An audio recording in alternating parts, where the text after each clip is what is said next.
Well, it's been a while since I've hosted a solo show, and it's also been a while since we've had a non post game show.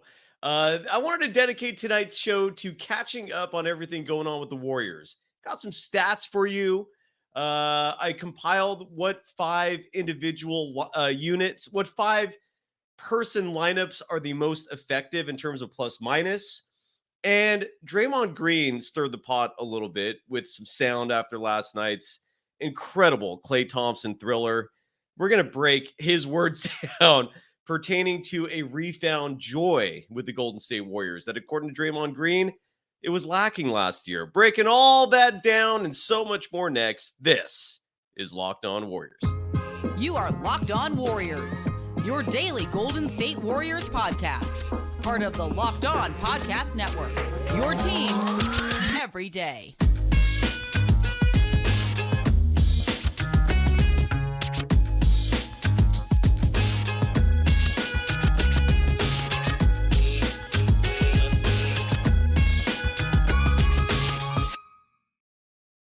Thank you for making Locked On Warriors your first listen every day. We're free and available wherever you get podcasts and on YouTube.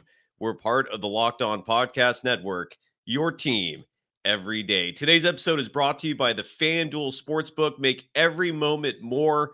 And right now, new customers get $150 in bonus bets with any winning $5 moneyline bet. That's $150 if your team wins. That's simple. Visit FanDuel.com/locked on to get started. You can follow me, Cyrus Saatsaz, on Threads. I want to quickly give a shout out to that platform.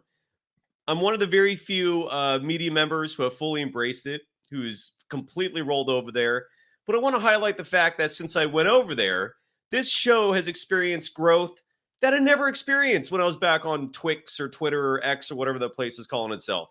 It has been a long-standing myth that Twitter, whatever we're calling it, is a great platform for marketing, a great platform for raising awareness. No, it's not.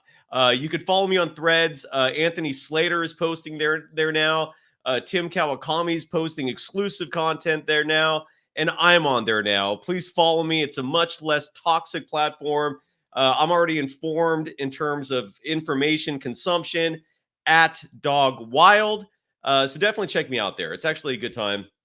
And that's where I am active in terms of social media. Now, in terms of tonight's show, I'm recording it partly because I need to manage time. I love engaging with the audience. I love having live shows, but it's a lot harder to manage time when I'm doing that, just because the audience keeps bringing up really interesting content that I just feel the need to address. And there's already enough to discuss tonight. So I'm recording tonight's episode. And then tomorrow we're back at it live with post-game action. It's the start of the in-season tournament for the Golden State Warriors, between the Warriors and the Oklahoma City Thunder. And one thing that's very true that I've heard a lot of people say, every game in the Western Conference is a battle. So the fact that the Golden State Warriors have started the season 4-1 is remarkable. It's incredible. They're doing this against top flight talent, and the Thunder themselves are no joke. So immediately following that game tomorrow, we're back at it. Definitely check us out if you want. I hope you do. And let's hope the Warriors improve to 5-1. And also, before we get started with specific content, more specifically Draymond Green soundbite from last night's a 102-101 victory of the Sacramento Kings, I have to go give a quick shout out to Jonathan Kuminga and Moses Moody. Their fourth-year contracts, the fourth year of their contracts were exercised by the Golden State Warriors. Now, the way it works with rookie deals, the first 2 years are guaranteed. Years 3 and 4 are team options, meaning if the team likes you, they'll exercise the next year and you're part of the team. And the salaries are fixed. They're set depending on where you're drafted. It removes any contentious negotiations. It's just, a simple flat rate for depending on what number you were selected in the draft. It's an easy process. So Kuminga and Moody are going to be back for year 4. And then where it gets tricky from there is year 5. Players on rookie deals cannot begin negotiating for their contract extensions until the start of year 4, meaning Kuminga and Moody, if the Warriors decide to offer them extensions that can't happen until the start of next season. And then at that point, it's likely going to go one of two ways. Either the Warriors will offer those two players contract extensions. I have no idea what the dollar amounts are going to be for those offers. Very intriguing, no doubt. But that's something, again, that's going to be addressed after this season. But let's say, for the sake of argument, Kuminga wants more than what the Warriors are offering. So the Warriors, what they can do in a situation like that to avoid losing their player, and maybe Moody will do the same thing. Who knows? The Warriors can then tender an offer which would equal what they're going to make in year 4. Meaning, if the Warriors tender an offer for year 5 to both Kuminga and Moody, both those players will then be paid in year 5 the same amount they made in year 4, and then they're going to become restricted free agents. And so the good news is the Warriors control the fate of both those two players. Meaning, if they want to keep them, they can do so.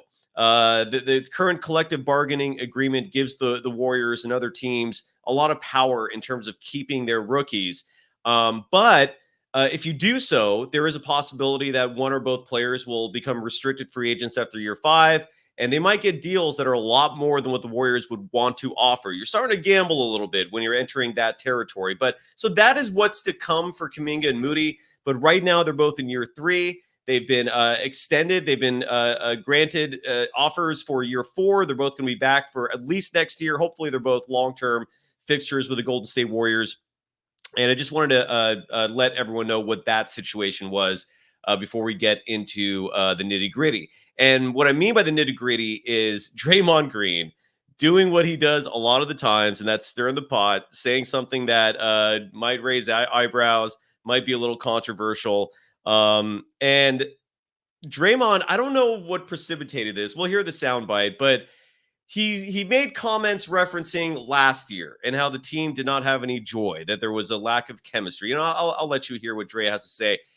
This is Draymond Green last night following the Warriors beating the Kings, again, 102-101.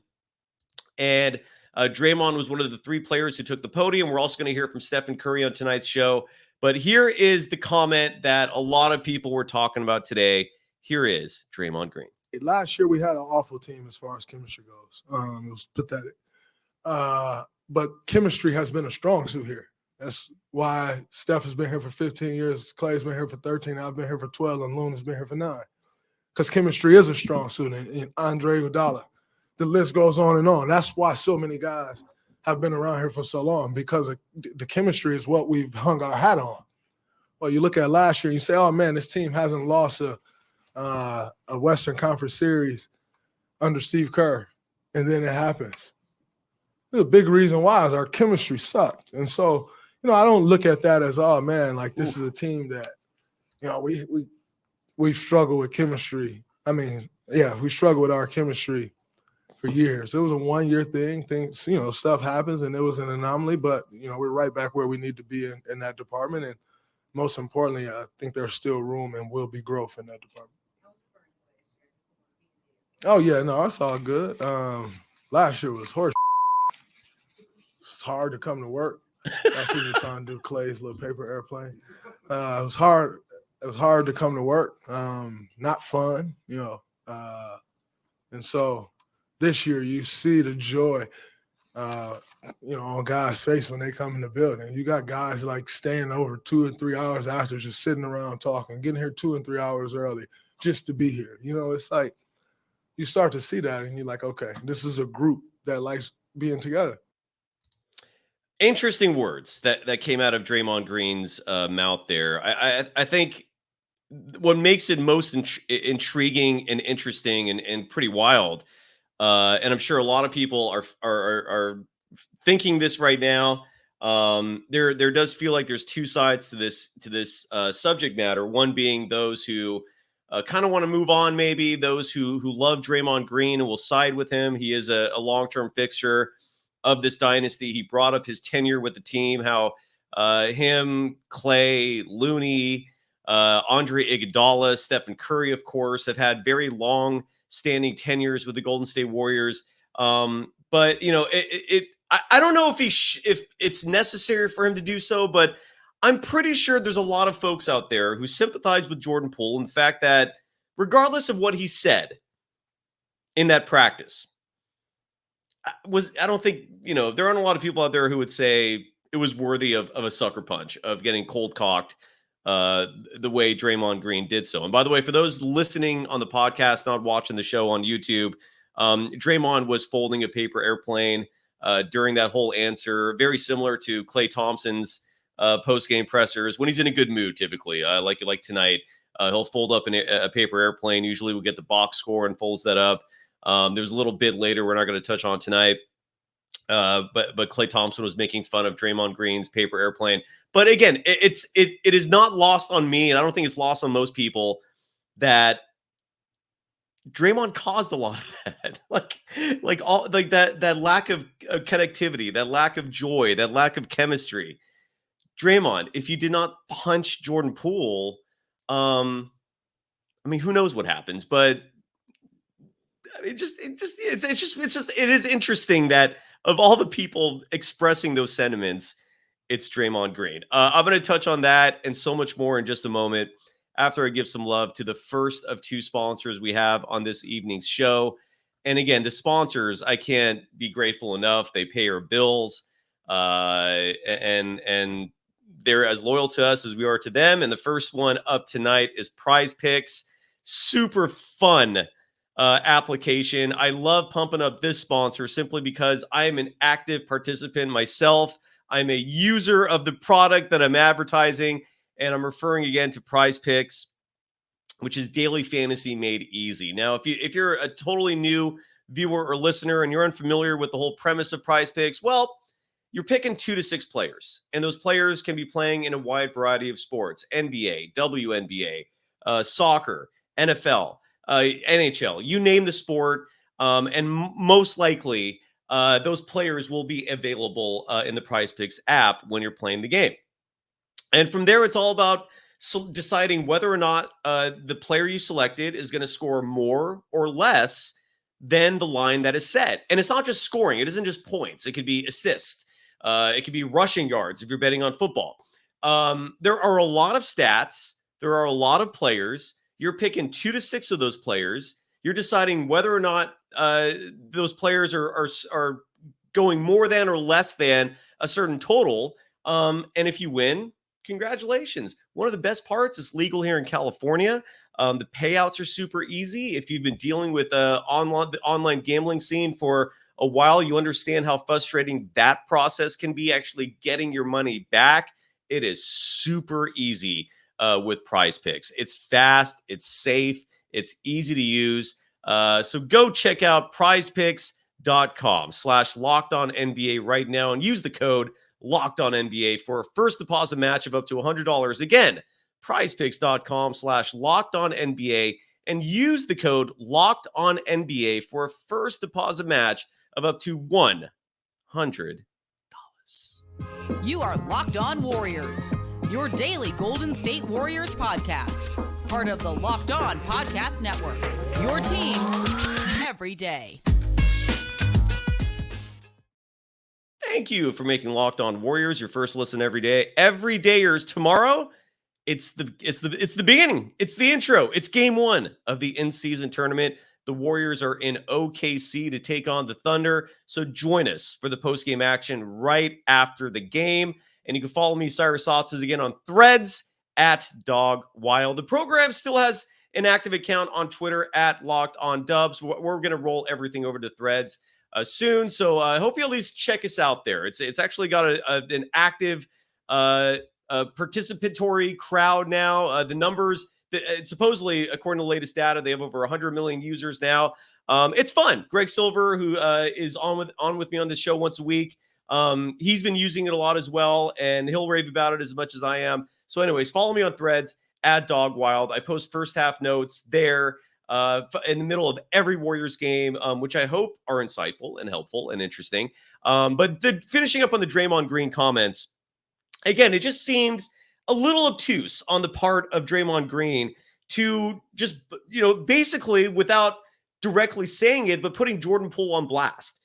Because again, he knocked the dude out, and he didn't have to say in that answer, in that attribution right there, that the reason why there was a lack of joy was because of Jordan Poole, the very same person you knocked out. So that part was a little weird, a little dense, to just sit there and blast the experience of a year ago that in a lot of ways you're directly responsible for. Now, with that said, I don't think there's any doubt that the joy that was missing last year, the camaraderie, the connectivity, a word that Mike Dunleavy Jr. and Steve Kerr used a lot of, there's no doubt that those are back. This team is having fun out there. You could tell this team has depth. I mean, right now they have a 13-man roster. They're going to have to expand to 14 by November 6th. I'm recording this today on November 2nd. So we're going to find out in a matter of days who's going to get that 14th roster spot. But regardless, this is a team that clearly has chemistry. And that's been one of the key variables for all of their 4 championship runs, is having a team where these folks like to be around each other. And that's not a formula that most NBA teams follow or even know how to follow. But the Warriors have figured that out. And last year was, as Draymond Green said, an anomaly. I also want to hear from other players real fast who touched on the subject. And one of those is El Capitan himself, Stephen Curry, a player who I'm going to touch on in just a minute in terms of stats. We're 5 games into the season, and there's a few stats I'm going to jump on and present in just a moment. Stephen Curry is having an MVP caliber year. I'm going to read off his stats again right after we play the sound here. But Stephen Curry was asked about the team camaraderie. And thanks again to NBC Sports Bay Area, courtesy of their Twitter account, for these videos. Here is Stephen Curry discussing from his perspective how the camaraderie is for the Warriors this year. The chemistry was the opposite of good last year. And it's better now. Did you do anything to kind of set the tone for that, to calculate it, or is it just a byproduct of having a bunch of old guys? I think he also said, or tried to define us as not the opposite of young, but somewhere in between. Just a nice play on words. Understanding the vibe of how last year went, I know you could waste a lot of breath talking about everything that happened last year, but the way that the season ended and what happened over the summer, I think that the times that we got to spend together as a group, the 2 or 3 times we all got together were huge, so that you could kind of get the elephants out the room of CP joining our team, and like you said, some of the other vets that we had coming in, Corey. Dara didn't get to go to much because he was playing overseas, but GP back in the fold starting the year, and we just played and hung out on and off the court, and it helped to have some familiarity, understand everybody's personalities and presence and motivation going into the year.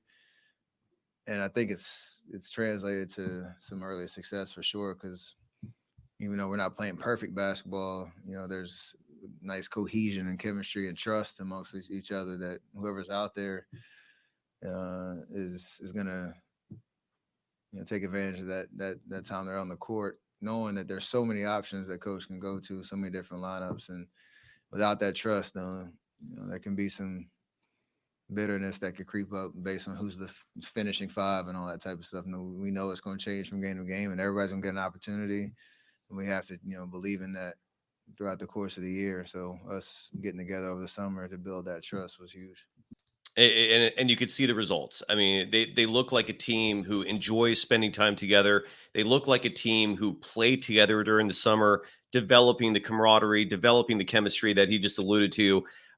So things are looking good. And in just a moment, I'm going to switch over the discussion of tonight's show to statistics, because I'm going to read off to you which 5-man lineups are most efficient in terms of plus minus for the Golden State Warriors 5 games in. The results, just bit my lip. The results may or may not surprise you. And I'm also going to read off some stats pertaining to the Golden State Warriors, who's thriving, who might be struggling a little bit. And I'm also going to read off to you Jordan Poole's stats, because, again, the Warriors voluntarily chose to move on. He basically became, the pariah in all this. And if that's the right word. But curious to know, how's he doing in Washington? Is there any regret for losing him? I mean, I looked up his stats. Anyone can do that, but oftentimes we forget or we don't. So I'm gonna do the work for you. I'm gonna read off to you some numbers after I give some love to sponsor number 2 for this beautiful evening. The weather's been nice in the Bay Area right now. I don't know if you folks have noticed that. Bay Area was glassy. There was no wind. But that second sponsor is FanDuel, the official sports book of the Locked On Podcast Network. And again, score early this NFL season with FanDuel, America's number one sports book. Right now, new customers get $150 in bonus bets with any winning $5 money line bet. What that means is any money line bet. A money line bet is just a bet where there's no spread, right? You're picking one team to win. The points don't matter. So, for example, last night, the Golden State Warriors were 7.5-point favorites over the Sacramento Kings. And if you had bet the spread, you would have lost that bet. But if you had bet the money line, you might not win a lot of money. Like the money line, I'm guessing, was probably minus 200, right? Meaning you got to bet $2 to win $1, basically, minus the VIG. And so, but regardless, even though you're not getting a big payout, the odds aren't great for a money line bet like that. If you had placed that bet, you would have won. And then you would have gotten an extra $150 in bonus bets from FanDuel. That's it. So place a $5 moneyline bet that you feel confident in, and you get $150 if your team wins. It's that simple. So if you've been thinking about joining FanDuel, there's no better time to get in on the action. Again, the app is super easy to use. They've covered every future, every spread, every player prop, every over-under you could think of. So visit FanDuel.com/lockedon and kick off all sports, but especially right now, the NFL season. FanDuel, the official partner of the NFL. You are Locked On Warriors, your daily Golden State Warriors podcast. Part of the Locked On Podcast Network, your team every day. Thank you for making Locked On Warriors your first listen every day. Again, you can follow me, Cyrus Saatsaz, on Threads at Dog Wild. Sorry if I annoyed any of you going off, pumping that platform up. But I'm having fun on there, and I hope some of you folks join me for the ride. So I want to read off some stats because they're real quick before I actually get into the stats. I want to play this now before I forget. So Klay Thompson took the podium last night. And I want to address a few of you out there who I've really gone overboard thinking that I'm some Klay Thompson hater. Look, if you're a longtime listener or viewer of this program, you know that is absolute BS. There is not a shred of truth to substantiate whatever speculation exists that I have any ill feelings toward Klay Thompson. I have never once on this show said that I don't want Klay Thompson finishing games. I have made a suggestion that maybe he should come off the bench. I still don't think that's the worst thing in the world, but I'm also going to echo Greg Popovich's sentiments, which is that if Manu Ginobili can come off the bench, anyone can come off the bench. It is not so much about who's starting, it's about who's finishing. And I've never once on this program said that Klay Thompson should not be finishing games for the Golden State Warriors. But look, there's no denying at the same time that he has struggled between the finish of last season leading into the start of this season. And when I read the numbers to you in a second, some of those stats will confirm that notion, but it doesn't mean I hate him. First of all, hate's a very strong word. If that word's ever used on this program, it's more of a reference to sports hate, meaning just within the confines of sports discussion and rivalries and so forth. But Klay Thompson to me is, I will hopefully be there at the coronation ceremony for Klay Thompson's statue outside of Chase Center. It is not lost on me what he's contributed to this organization. But I'm also trying to live in the present and in the now. And when it comes to sports, it's all about what have you done for me lately? We can't live off nostalgia in terms of making decisions about, let's say, a contract extension, about minutes distributed to an individual. It has to be about what they're doing right now. And based off at least the statistics and the eye test, maybe Klay Thompson still makes a comeback and reverts to his old form. But I don't think it's fair to just not levy any criticism on Klay either. I mean, look, he's been struggling a little bit. Even last night, he was struggling a little bit before his game winner in the fourth quarter. But I want to play the soundbite because I haven't heard Klay Thompson make any references to Rocco. And look, I'm a dog lover, period. There's a reason why my old Twitter handle was Dog Surf Roadshow. There's a reason why my Threads handle is Dog Wild. I love dogs. I'm a dog lover, and I'm just an animal lover, period. But when it comes to dogs, I love English bulldogs. I have an English bulldog myself. I rescued. He's my one-eyed Willie. I love my little chonker. And Klay Thompson also has an English bulldog. That's one of the many things him and I have similar interests in. And we haven't heard much about Rocco lately. And Rocco's not a spring chicken anymore, meaning he's not as young as he used to be. And I've been curious for a while, what's going on with Rocco? Is everything okay? Well, thankfully, I think Monty Poole is the one who asked him this question. The last time any reporter has asked Klay about Rocco, I believe it was me back in the playoffs 2 seasons ago. And that was a really heartfelt moment for me. Klay loved the question. So I just really quickly want to share this quick moment from last night's press conference when Klay Thompson was asked about his little canine companion, Rocco. Where's Rocco, by the way? Oh, he's great. Guy's 11 and a half years old. So every day with Rocco's a blessing. That's a fact. There you go. Damn right. And when your dog starts getting into those senior years, you especially cherish every single moment you have. Before my current dog, my last dog, who was an half English bulldog, half boxer, his name was Indiana Jones, or Indiana, or Indy for short. And when he started getting into those later years, and especially when you start seeing signs of wear and tear, it just breaks your heart. So, but great to hear that Rocco's still going strong. Great to hear that Klay is cherishing every moment with him. I just had to share that with the audience, just on a personal level in terms of my own interest. I found that to be very endearing and heartfelt, and it just warmed my cuckles a little bit. So moving on, though, I did some research in terms of 5 games into the season, which 5-man lineups for the Golden State Warriors are most efficient. And I had to weed out any 5-man lineups that only played one game together. I wanted a slightly larger sample size. To put it in perspective, the starting lineup for the Golden State Warriors has played so far 15 minutes and change together. And that's one of the longest runs among all the 5-man units. So I wanted to weed out at least a 5-man groups who have only played who have played a minimum of 2 games together, because the most efficient 5-man lineup is a unit that only played 1 game together, and that is Chris Paul, Dario Saric, Gary Payton II, Trace Jackson Davis, and Brandon Pajemski. So they played 9.8 minutes together in that 1 game that Brandon Pajemski came in, and they as a unit are +9. That leads the Golden State Warriors among all their 5-man units with at least a little minutes played together. There's a few 5-man lineups that have like 10 seconds attributed to them. I'm not counting anything like that. So that is your most efficient lineup, but they've only played in 1 game together, right? So I compiled who's next, right?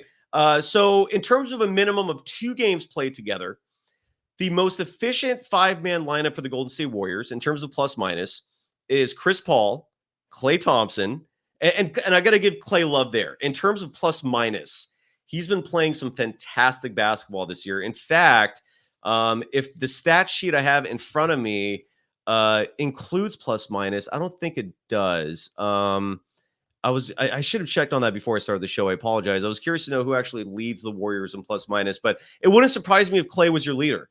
Night after night, he is posting fantastic plus minus numbers. I have to give him his credit for that. But in terms of this 5-man unit that is most effective, again, Chris Paul, Klay Thompson, Dario Saric, Gary Payton II, and Jonathan Kuminga.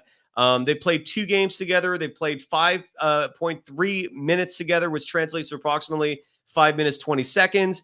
They played 3 minutes, 3.4. I'm so sorry. They played 3.4 minutes together, meaning approximately 3 minutes, 25 seconds. And they're a plus 5.3. So that is with a minimum of 2 games under their belts. That is the most efficient lineup for the Golden State Warriors right now. Chris Paul, Klay Thompson, Dario Saric, Gary Payton II, and Jonathan Kuminga. They're at a plus 5.3. Behind them, Stephen Curry, Dario Saric, Gary Payton II, Jonathan Kuminga, and Moses Moody. So again, one more time. When Steph, Saric, GP2, Kuminga, and Moody are out there together. They played 2 games together. They played 3.6 minutes together, meaning approximately 3 minutes and 35 seconds.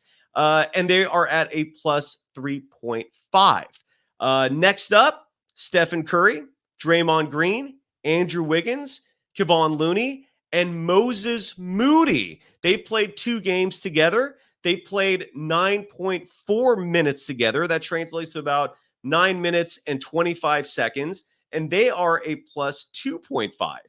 So that's a slightly larger sample size in terms of minutes played. So Steph, Dre, Wiggins, Looney, and Moody together are a plus 2.5. And rounding out the top 5 is Chris Paul, Stephen Curry, Klay Thompson, Andrew Wiggins, and Kevon Looney. That was the starting 5 before Draymond Green came back. Again, Chris Paul, Steph, Klay, Wiggins, and Looney.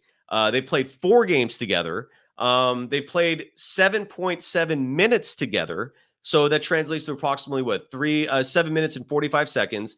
And they are a plus 1.8. So that is your top 5 in terms of your most efficient plus minuses for 5-man lineups. Now, I pulled out a couple other stats real fast here. The starting 5 that we currently have now, Steph, Klay, Draymond, Wiggins, and Looney. That's the starting 5 that last year led the NBA. They've played 15.4 minutes together this season so far, so approximately 15 minutes and 25 seconds. 2 games together, the last 2 games. They're currently right now at a minus 1.5. So that's a considerable difference from what we saw a year ago when they led the entire NBA. So the current starting lineup right now, they played again 15.4 minutes together, and they are a minus 1.5. So I hope that plus minus kind of gives you a picture of which 5-man units are the most effective for the Warriors through 5 games this season. To give you some perspective in terms of how other teams are doing, I'm going to pull up the Nuggets, because the Nuggets last year had the number 2 starting lineup in terms of plus minus behind the Warriors. They still trail the Warriors by quite a bit, but they're also the defending world champions. And their starting 5 of Kentavious Caldwell-Pope, Aaron Gordon, Nikola Jokic, Jamal Murray, and Michael Porter Jr., they played 5 games together. They played 17 minutes together, and they're just a plus 1.4. That plus 1.4 is less than the top 5 lineups that the Warriors currently have right now. Now, the Nuggets, they have one lineup that's more efficient than that, where you basically replace Michael Porter Jr. With Christian Brown, their second-year player who is impressing a lot of folks. And that one is a little bit better, but I think that was like plus 1.8 or something like that. The point is, the Warriors have some solid 5-man groups. And the recurring theme with all these 5-man groups is Chris Paul, who's in 3 of the 5. Dario Saric is in 3 of the 5. Gary Payne II is in 3 of the 5. Kuminga is in 3 of the 5, or maybe 2 of the 5. Kuminga's only in 2 of the 5. Moses Moody is in 3 of the 5. So you're starting to see like which play, and then Klay Thompson. I'm sorry, Klay has of those top 5 units. He is in 3 of the 5 as well, or I'm sorry, no, 2 of the 5. Okay, so you're that you're seeing which players are right now succeeding the most, right? Chris Paul, his impact on the Warriors has been huge. Side note, when it comes to stats, Chris Paul is 5th in the NBA right now in assists. So he's definitely carrying his weight and then some, but he's currently averaging 8.2 assists right now in the NBA. That is good for 5th. So that's pretty impressive right there. And just rounding out in terms of the Warriors, their scoring leader, Stephen Curry right now is having an outstanding year. He's averaging 31 points per game. He's averaging 5.2 rebounds per game. His assist number is below his career average. He's currently averaging 3.8 assists. But when you look at his shooting efficiency from the field, he's shooting 54.3%. From beyond the arc, he's shooting 45.9%. Let me read that to you again. From his 3-point shooting percentages this year, he's averaging 45.9%. That is incredible. And his free throw percentage, he's one of the greatest in NBA history. He's shooting 93.1. Now, where it gets a little concerning is, okay, who's backing him up in terms of carrying the scoring weight, right? The top 5 scorers for the Warriors right now. So Steph is number 1. Again, he's averaging 31 points per game, which in the NBA overall, Steph is 4th among all the scoring leaders after Luka Doncic, after Donovan Mitchell, after De'Aaron Fox, and then Joel Embiid immediately follows him. Tyrese Maxey is 6th. Those 6 players are averaging 30 or more points per game. But following Steph in terms of the scoring leaders, Klay Thompson is 2nd right now at 16.5. Andrew Wiggins is 3rd right now at 11.4. Jonathan Kuminga is 4th on the team in scoring at 11.3. And then Chris Paul and Moses Moody round out, I guess, what you would call your top 6. Chris Paul is averaging 9.4 points per game. Moses Moody averaging 8 points per game. Real fast, Jordan Poole, a player that the Warriors decided to move on. In case you're wondering, well, do they regret missing him? Here are his stats for this year. He's averaging 17.3 points per game, which would be 2nd, but still trails his numbers from a year ago. But the numbers that I don't think Dub Nation or the Warriors are missing is his 3-point shooting. He's only shooting 24.1% from beyond the arc. Let me repeat that again. From beyond the arc, his 3-point shooting percentage for Jordan Poole, 24.1%. That is no bueno, my friends. That is not good. And his free throw shooting, remember, he led the league in free throw shooting 2 years ago. He's at 80% right now, so that number's dipped a little bit. And the Warriors, they're in the middle of the pack offensively. They're 14th in terms of scoring, in terms of points per game. But their defense, the measurables do confirm what you're seeing in front of you, which is that this is one of the best defensive teams in the NBA right now. They're 5th in the NBA in terms of points given up per game. The Timberwolves, interestingly enough, are number 1 right now. They're giving up 100.8 points per game. That's followed by the Orlando Magic, the New York Knicks, little understandable there with Tom Thibodeau. And then the Nuggets are 4th in defense, and the Warriors are round out the top 5. Again, the Warriors right now are giving up 104 points per game. So that is your stats. That's all your numbers. That's Draymond talking about how the joy is back, and the Warriors start their in-season tournament tomorrow. Thank you for joining me, folks. As always, again, you can follow me on Threads at DogWild, as if I haven't mentioned that platform enough. Thank you again, as always. Can't begin to tell you how much we appreciate your support, and we'll be back at this soon. Have a good night, everyone. Have a good day if you're listening to this during the day. Bye-bye.